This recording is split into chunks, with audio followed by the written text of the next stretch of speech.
Hello, everybody. My bad, I'm sorry. My name is Cole, and this is the 6th video in the UP1 final exam study guide. And today we're talking about Newton's second law. And this is hopefully going to be a much shorter video because I'm not going to derive Newton's second law for you. I'm just going to write it down. This is F is equal to ma. This is the big thing that Newton did. Newton didn't actually write this equation. This is kind of like an abomination that we've kind of rolled with for a long while. When we get to linear momentum, I'll show you what Newton actually wrote down and how we got to F equals ma from that. But for now, this works for everything that we do. So there's a few things I want to point out about this equation. First of all, we need a summation sign here because it's actually summation force. It's the total force is equal to the total mass times the total acceleration. The other thing I want to point out is that we have a vector equation here.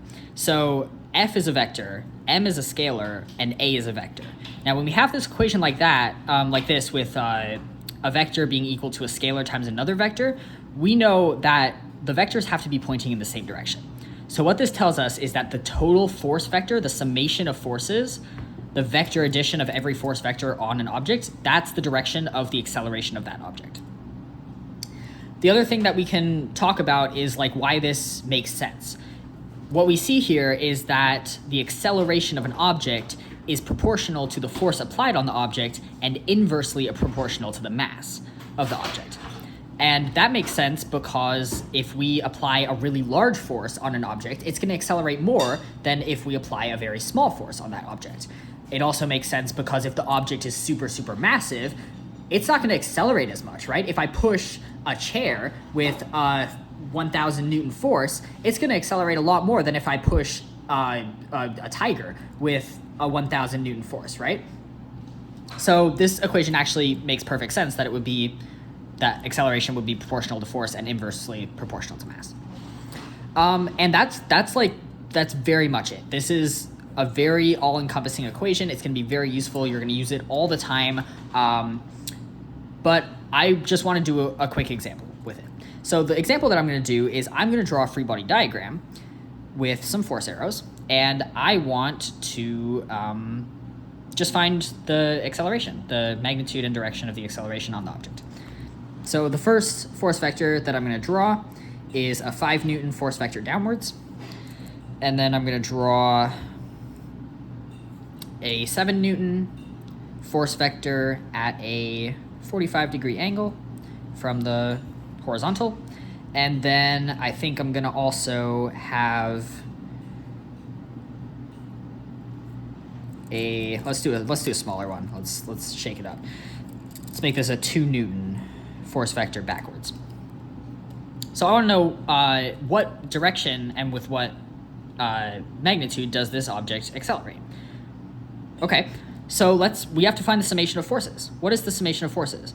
Well, something really important to consider at this point is that force is a vector. And when we see a vector, we cannot just take the magnitude of things and add them up, right? That was the very first video in this series. We have to do vector addition when we have vectors. But it's not a huge deal. It just means that we have to break it into its dimensional components. How many dimensions are we working in? We're working in 2 dimensions. We're working on the plane of this piece of paper. That's 2 dimensions, x and y. So we'll break it up into x and y. Summation of forces x is going to be equal to something, and summation of forces y is going to be equal to something else. Okay? So let's start with the summation of forces in the x direction. Let's define some axes here. This is a really helpful thing to do. You should always do this. I'm going to define the right direction as the plus x direction and the upwards direction as the plus y direction. This is important because it allows me to do vector addition without including really nasty like negative I hat, positive I hat, negative j hat, positive j hat, like terms within my summation. Because instead of doing all of that, I can just do negative positive. If I define right as positive x, if something's going left, that's a negative velocity, right? Same thing, if I define up as positive, something going down will have a negative velocity in the y direction.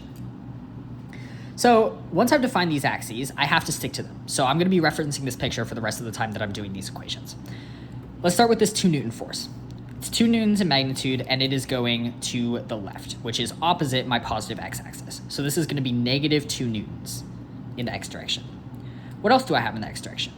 Well, I have some component of this 7 Newton force that goes in the x direction. What is that component? Well, it's trig again. We're going to split this into a triangle, right?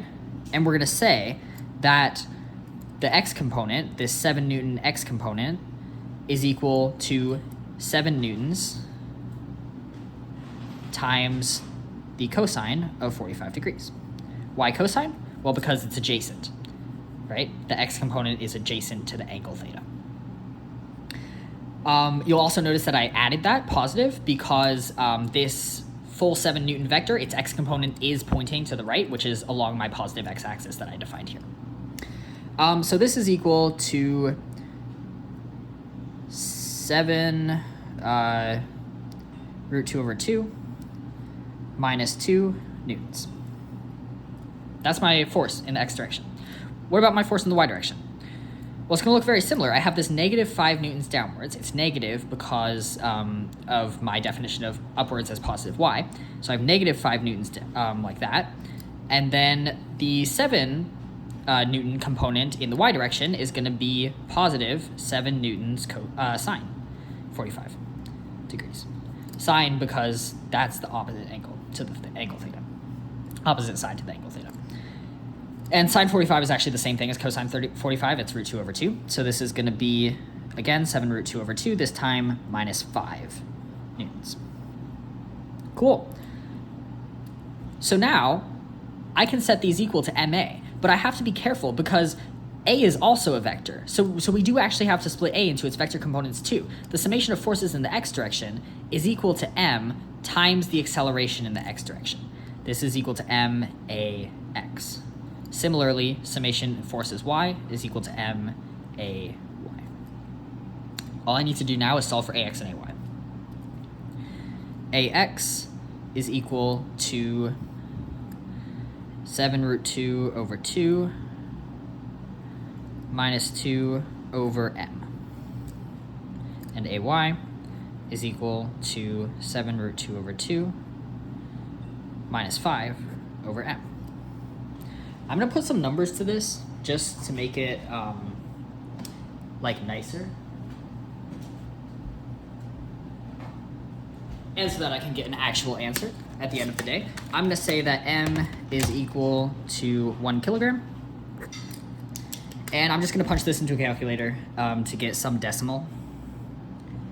So root 2 over 2 times 7 minus 2. Cool. So what I get is that AX is about 2.9 meters per second squared, and AY is about negative 0.05. Ooh, let's do 0.1 meters per second squared. All right. So now I can solve for magnitude and direction. How do I solve for magnitude and direction? Well, this is a vector, right? These are components of vectors. Let me draw this out. I have this object here, and its x component of the acceleration goes 2.9 to the right, and the y component of acceleration goes 0.1 downwards. So what's my net vector? Well, if I move this one over here, my net acceleration vector looks something like that.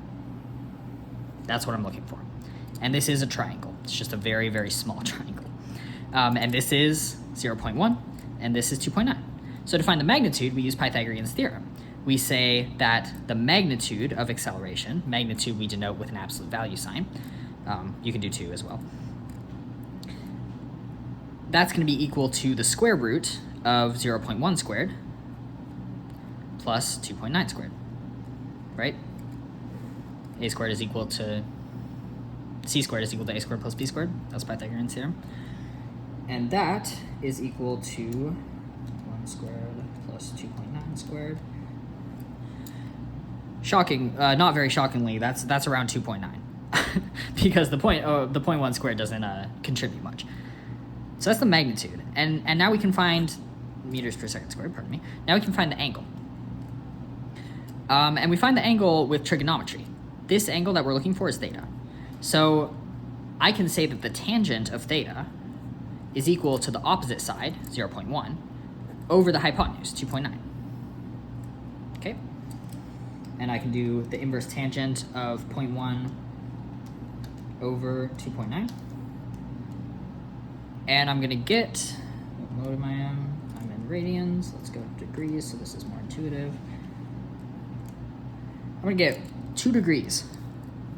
So tangent inverse of 0.1 over 2.9 is around 2 degrees.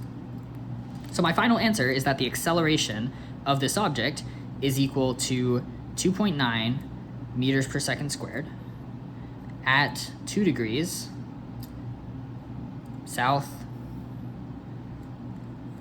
of east. This is one way to write a direction vector. There are other ways that you can do this. You can denote, you can say 2 degrees downwards like that. You can also say, you could say like 358 degrees from the positive x-axis. As long as it's clear what direction your angle is in, you're gonna be okay. All right, so this is the example for Newton's second law. Things to keep in mind is that force and acceleration are both vectors, so you are gonna have to split them into their vector components. And also that that acceleration is proportional to force and inversely proportional to mass. Cool, so we're gonna be using this a lot.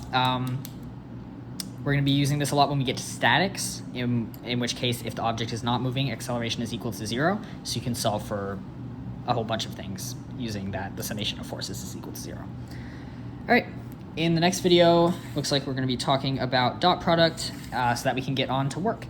This is where Newton's second law is on your equation sheet right here, and make sure you know where to find that.